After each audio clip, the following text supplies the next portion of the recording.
Je vous présente le tableau de 100.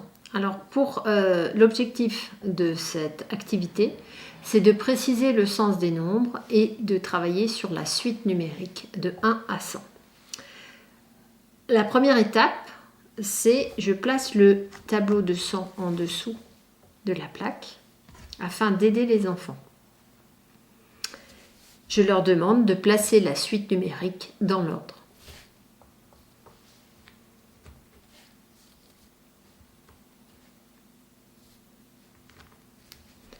Une fois qu'ils ont réalisé la totalité du tableau de 100, je leur demande de me lire les nombres qui sont inscrits dans le tableau.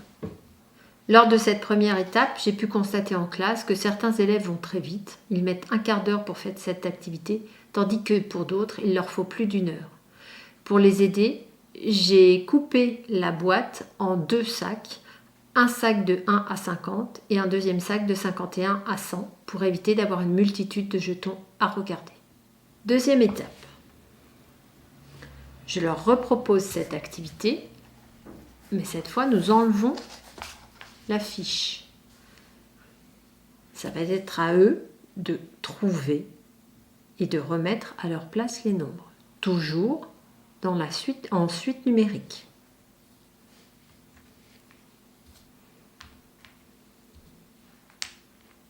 Et ainsi de suite. Quand ils ont fini le tableau de 100, je leur demande de me relire la suite numérique qu'ils ont constituée. Dans une troisième étape, je leur propose de remplir le tableau comme ils le souhaitent.